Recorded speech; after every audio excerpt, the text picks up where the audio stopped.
benditos bendito y alabado sea el nombre del Señor. Señor, queremos honrarte en este momento, dedicar este espacio, Señor, para gloria de tu nombre, que venimos, Dios, hoy una vez más, como cada sábado, a traer una enseñanza de tu palabra, Dios, pidiéndote que tú toques los corazones de las personas que van a recibir esta palabra, que se le va a servir como un alimento espiritual para que puedan alcanzar, Dios, cada día un mayor crecimiento, porque estamos llamados por tu palabra a crecer, Dios, y llegar a la estatura del varón perfecto, que nuestro proceso en la vida cristiana es para crecimiento, para madurez, y que tú esperas de tu pueblo, Señor, que cada día estén caminando en tus promesas y hacia un nuevo nivel de vida espiritual. Te bendecimos, Señor, te honramos y declaramos que este altar está abierto, Dios, para que tú te glorifiques en la vida de cada persona. Amados hermanos, Dios le bendiga abundantemente. Una vez más, como cada sábado, estamos hoy trayendo una enseñanza del libro de Primera de Corintios. Recordemos que esta epístola del apóstol Pablo para una iglesia que se había formado en Corinto, una de las principales ciudades en ese entonces, y que había muchas situaciones que se estaban viviendo porque lo cristiano, al ser la nueva, el nuevo espacio de crecimiento espiritual por el sacrificio de Jesús, esa expansión del evangelio, el apóstol donde se iban fundando iglesias se preocupaba de estar viendo todo lo que son los aspectos doctrinales que eran importantes para que la iglesia continuara creciendo y que creciera de manera sana y que no se estuviese mezclando todo lo que eran las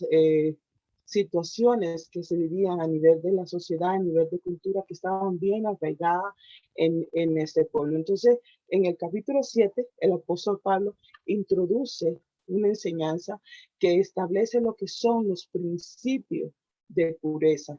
Y está hablando no solamente para los matrimonios, sino para las personas solteras. Entonces, empieza a establecer, de acuerdo a lo que ellos estaban creyendo o proclamando en ese entonces, cuál es el principio fundamental, ya sea que esté la persona casada o ya sea que esté la persona soltera. Entonces, él trae esa enseñanza específica. Entonces, él inicia este capítulo dando a entender que le fue informado de que estaban pasando situaciones en cuanto a los matrimonios y a las personas solteras dentro de la iglesia. Por eso esta enseñanza viene dirigida hasta esta población. Y lo que él quiere establecer, lo que son esos principios de pureza de una persona cristiana, ya sea viviendo soltero o ya sea viviendo en matrimonio. En 1 Corintios 7, versículo 1 y 12, el apóstol Pablo dice, en cuanto a las cosas que me escribieron, bueno le sería al hombre no tocar mujer, pero a causa de la fornicación, cada uno tenga su propia mujer y cada uno tenga cada una tenga su propio marido. Los asuntos tratados en los primeros 6 capítulos tuvieron que ver con problemas reportados por lo de la casa de Chloé, que recordamos que era una miembro de esa iglesia, una persona de esta iglesia, pues que le mandaban carta y le reportaban las situaciones que estaban aconteciendo en la iglesia de los Corintios. Ahora en el capítulo 7, que tiene 40 versículos, en los cuales son una respuesta a las preguntas que hacían los corintios cuando le escribieron a Pablo. Entonces, en cuanto a las cosas que me escribiste, por eso él dice, por las cosas que me escribieron, las preguntas que me estaban haciendo, los corintios tenían la influencia de la cultura griega y entre ellos había una corriente filosófica que decía, el cuerpo es malo, el alma no. Y de aquí se desprendían las siguientes interpretaciones. El hedonismo, que es la doctrina filosófica basada en la búsqueda del placer y la supresión del dolor y de la angustia como objetivo o razón del ser de la vida. O sea, planteaba, yo puedo hacer todo lo que mi cuerpo me pide sin escuchar mi alma, porque de todo modo el cuerpo es malo. Estaban también los ascéticos o asceticismo, una doctrina filosófica y religiosa que buscaba purificar el espíritu por medio de la negación de los placeres materiales o por medio de la abstinencia. Entonces, estaban esas dos corrientes. En cuanto a la asceticismo, los corintios pensaban que los que no se casaban eran más santos que los que estaban casados, a tal punto que llegaron a practicar el celibato. Hoy en día se pueden encontrar religiones que exigen a sus líderes no casarse pensando que esto lo va a hacer más santo que los demás. Pero este pensamiento y otros exigen hay otro pensamiento también que exige a sus ministros que deben estar casados para ejercer su ministerio, para poder desempeñar sus funciones.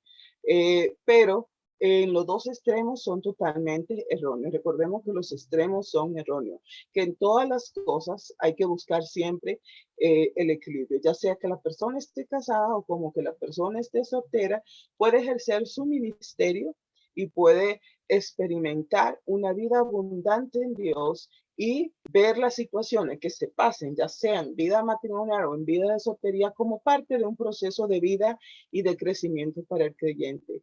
En Corinto existía, recordemos que había un culto a la fornicación, existía este templo a la diosa Afrodita que se ubicaba en una de las acrópolis más importante de Corinto, que tuvo al servicio a más de 1000 sacerdotisas que eran prostitutas que se entregaban a todo tipo de orgías y placeres.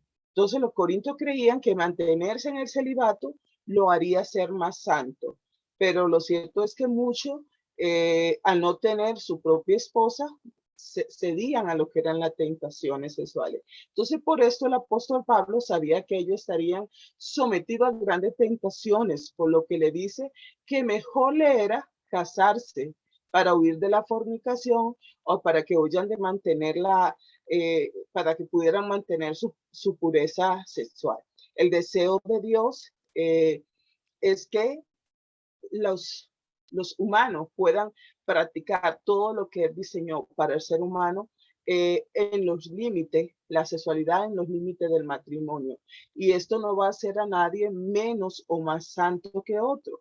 El hecho que la palabra de Dios expresa lo honroso que es el matrimonio, en Hebreo 13:4, dice honroso sea en todo el matrimonio y el lecho sin mancilla, pero a los fornicarios y a los adúlteros los juzgará Dios. Entonces la iglesia de los Corintios estaba muy exaltada por toda la inmoralidad que circundaba en esa ciudad a su alrededor. Algunos estaban en contra de la inmoralidad, rechazaban tanto toda la inmoralidad que buscaban abstenerse aún hasta del matrimonio. Entonces, los cristianos de Corinto preguntaban si deberían hacer lo mismo. Y por eso Pablo le hace varias preguntas con respecto a la vida matrimonial y la vida en soltería. ¿No deberíamos abstenernos del matrimonio? Entonces el apóstol dice, ¿y si mi esposa no es salva, debería buscar el divorcio? Las personas solteras y la viuda no deben casarse. Pablo contestó muchas de esas preguntas diciendo, por ahora, manténganse como están, recibiendo con agrado la situación en la que Dios le ha puesto.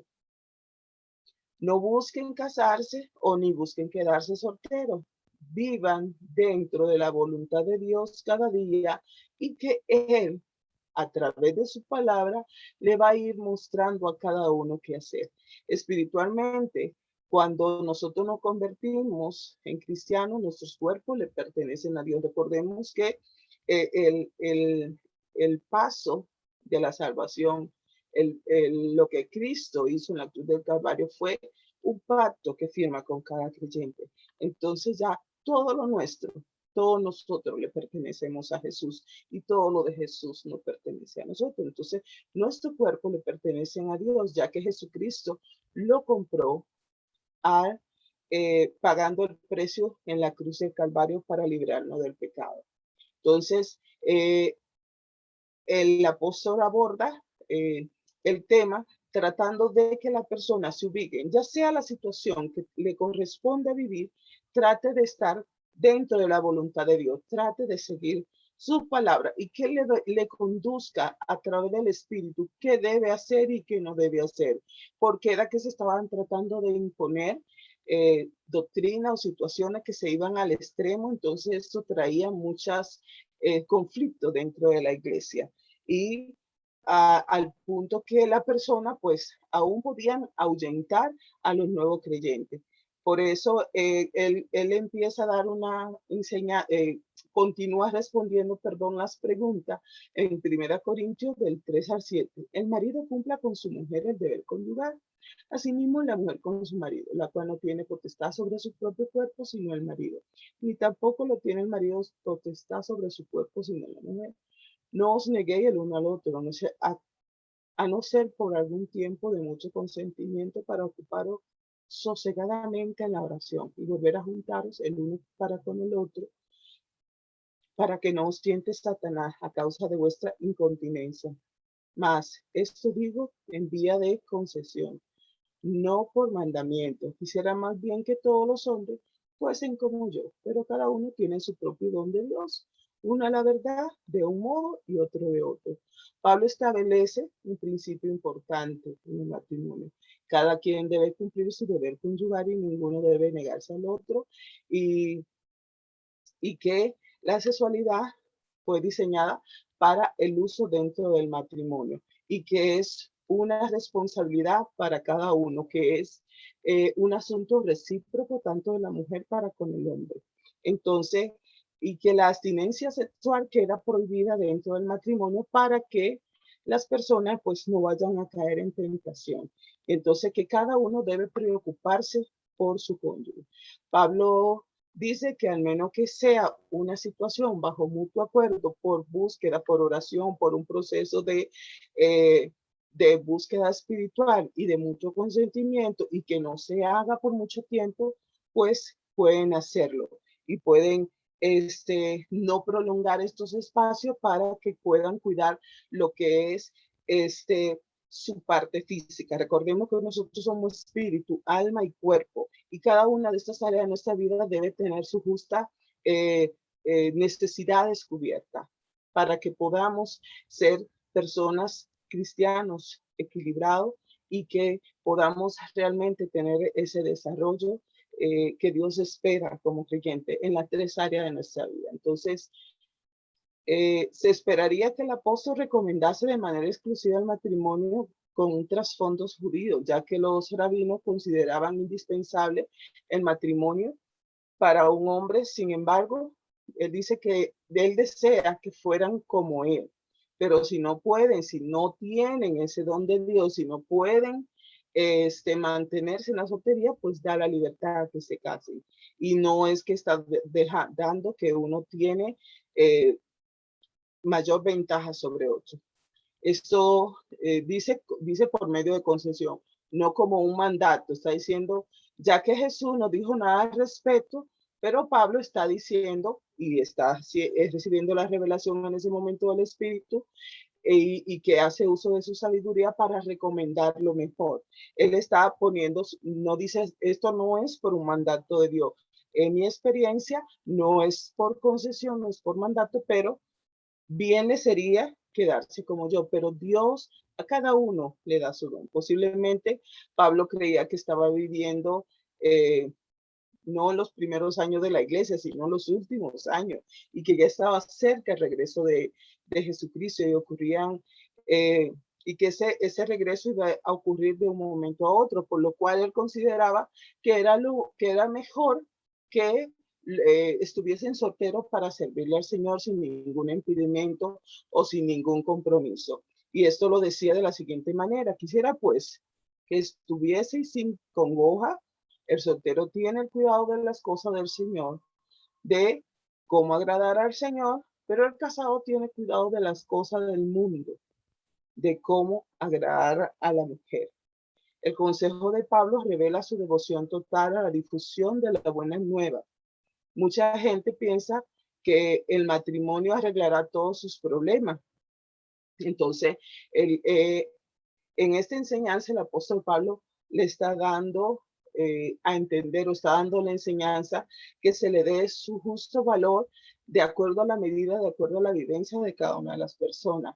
Entonces, el apóstol Pablo le va a decir o está tratando de enseñar que el matrimonio no va a resolver un problema de soledad, que el matrimonio no resuelve el problema de la tentación, que el matrimonio no resuelve la satisfacción de las necesidades más íntimas de la persona y que el matrimonio no va a eliminar lo que son las dificultades de la vida. Entonces, no le estén dando ese lugar tan perfecto para servir tiene que estar con esta y esta condición o la otra, sino que él esperaba que pudieran tener esa libertad de la difusión de las buenas nuevas, siendo guiado por el Espíritu Santo, sin importar en qué condición se encuentre. Entonces, el matrimonio enseña el apóstol Pablo, te mantiene unido a la pareja, te mantiene unido al pacto con esa persona, te mantiene unido al pacto con Jesucristo y que a pesar de los conflictos y los problemas, pues pueden proseguir. Cada persona de cada generación debería tener ese tipo de urgencia que el apóstol Pablo está hablando acá, de anunciar la buena nueva, que la vida es corta, que no hay mucho tiempo, que no nos enredemos en las cosas cotidianas de la vida y que con urgencia hacer llamado, independientemente de su condición, que saque el espacio para que el nombre de Jesucristo sea levantado y que la palabra siga corriendo. Pablo apremió a los creyentes, no tanto en lo referente al matrimonio, al hogar, a la seguridad financiera y la metas importante de la vida. Entonces, que no deberían vivir presionados en preocupaciones de este mundo, que tantas cosas de la vida cotidiana que roban el tiempo, sí, y que le impiden cumplir con lo que es la obra de Dios, que le impide cumplir con lo que Dios ha establecido, que demos de gracia lo que de gracia hemos recibido. Entonces, el hombre casado, como destaca Pablo, tiene que pensar en sus responsabilidades terrenales, pero debería hacer todo el esfuerzo de mantenerse también conectado a lo que es la obra y a lo que es el ministerio. Entonces, y que muchas personas viven muy presionadas con la idea de tener que casarse y que creen que solo van a ser completos cuando están al lado de un cónyuge. Pero Pablo subraya la ventaja en cuanto a estar solo, en el potencial que hay una mayor concentración para lo que es la obra, para lo que es el servicio a Jesucristo. Entonces, él está diciendo, si estás soltero, ve esta como una oportunidad especial que puede potenciar este servicio para con Dios, y refiere que ese tiempo de servir con mayor entrega, con mayor responsabilidad, que no hay cosa que le estén distrayendo, porque al momento de entrar en la vida de familia, de matrimonio, ya tiene que poner como prioridad el funcionamiento y la estabilidad de este matrimonio. Entonces, él está haciendo ver como las ventajas y desventajas de cada uno de los estados de la vida. Entonces, Pablo aconseja a acudir al Espíritu Santo para que sea Él quien nos guíe, quien nos capacite, tanto a las personas que están solteras como a las personas que están casadas, para cumplir con las responsabilidades. Entonces, en los siguientes versículos, Pablo termina de dar consejos e instrucciones de diferentes casos y situaciones que están pasando dentro de la iglesia en cuanto a los que nunca se habían casado, a los padres que consideraban pecado dar en casamiento a sus hijas, dio consejo también y instrucciones acerca de lo que es de la persona que estaban viuda, dio una orientación acerca de persona cristiana que estaban unidos en matrimonio con una persona incrédula. Entonces, el apóstol decía, tanto el soltero, tanto el viudo, el soltero deben casarse, porque si no tienen ese don que lo puede dar Dios, que Dios a cada uno le da el don para poder mantenerse en abstinencia y dedicarse al servicio, pues cásese. El deseo de Pablo siempre va diciendo, quisiera que estén como yo, que estoy 100% dedicado a la obra y no tengo ningún compromiso familiar, pero para esto tienen que tener el don, el llamado de Dios. Entonces, los creyentes casados, recomienda a Pablo no separarse de su cónyuge. Esto era un mandamiento del Señor. Los matrimonios en yugo desigual pueden permanecer juntos. Si el incrédulo quiere vivir con el creyente y no deben separarse. Entonces, el creyente debe priorizar la salvación de su cónyuge. Todos los hermanos deben procurar mantenerse en el estado en el que están, conscientes de que vamos a buscar lo que es la voluntad de Dios para nuestras vidas. Entonces, los esclavos no deben tener cuidado. Hablas a los solteros, habla a las jovencitas, habla a las viudas. Entonces, ¿cuál es la verdad implícita del apóstol Pablo en toda esta enseñanza, en todo este capítulo? Que el matrimonio tiene que tener por principal propósito la gloria y el servicio de Dios. Que el hecho de vivir en soltería tiene que tener como principio fundamental darle gloria a Dios y dedicarse con responsabilidad a dar de gracia lo que de gracia se ha recibido, que es lo que el Señor pues nos manda. Entonces, son principios de vida para vivir en pureza y que no estemos tratando de buscar o acomodar enseñanza para tener un estilo de vida. Nuestra vida le pertenece a Dios. Fuimos comprados con el pacto que hizo Jesucristo de salvación en la cruz del Calvario. Entonces nosotros le pertenecemos a Él, ya que estemos solteros, que estemos viudos, que estemos casados, que estemos divorciados, no importa su condición. Si su prioridad es honrar y darle gloria a Dios, puede buscar sentirse pleno en el estado en que se encuentre. Dios le bendiga abundantemente. Agradecemos infinitamente que nos están siguiendo cada semana en nuestro canal de enseñanzas Isa la Verdad TV. Dele a la campanita y suscríbase para que le lleguen las notificaciones cuando estamos publicando estas enseñanzas. Todas las enseñanzas que se dan en este espacio buscan primero exaltar el nombre de Jesucristo, exaltar y glorificar el nombre de Dios y buscar la madurez y crecimiento de cada creyente y de las personas que sean alcanzadas para salvación a través de escuchar esta palabra, que es la palabra de Dios, que escuchar esta palabra trae la fe que Dios quiere poner en los corazones para que sean agregados a la salvación. Dios le bendiga abundantemente y continuamos la próxima semana con el libro de 1 Corintios 8.